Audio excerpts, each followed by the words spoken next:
Prejeli smo vprašanje gledalca, ki je zapisal, da je od avtohiše kupil rabljeni osebni avtomobil, ki pa ga je zaradi napake vrnil, saj se ni pripeljal niti do doma.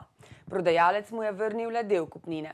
Preostanek bi mu naj vrnil kasneje, vendar mu ga do danes še ni. Ali ima tak potrošnik kakšne pravice in katere? Nam bo odgovoril naš gost v studiu, Miran Vrbanič, pravni svetovalec zavoda PIP. Lepo pozdravljeni. Lep pozdrav. Torej, pa če na začetku pojasniva, za kakšen primer pravzaprav gre tukaj?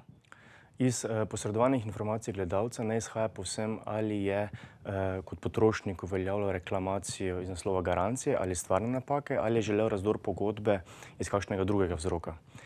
Glede na dejstvo, da mu je bil vrnjen del kupnine in da ni bilo omenjeno nobeno popravilo, domnevam, da je odstopil od pogodbe zaradi izpolnitve za stvarno napako. Pa je potem kupec upravičen do preostanka kupnine? Kolikor je šlo za razdor pogodbe, potem gotovo. Potrošniku seveda priporočamo, da na prodajalca naslovi še pisni zahtevek.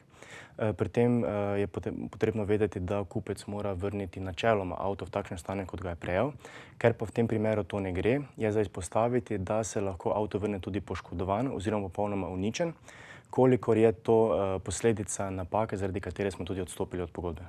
Pa je možno mogoče, da je prodajalec ta del kupnine zadržal zaradi stroškov prepisa, stroškov davka? Ne, kupec ima pravico, da se mu vrne celotna plačana kupnina in ima dodatno pravico zahtevati tudi povrnitev škode, kot recimo bi to lahko bil račun za plačano gorivo. Zdaj, vkolikor potrošnik s svojim zahtevkom ne bo uspešen, pa predlagamo, da se celotno dokumentacijo zglasi v eni izmed naših pisarn ali oziroma pridobi ustrezno pravno mnenje. Prav, najlepša hvala vam za te informacije in obisk v našem studiu. Hvala vam.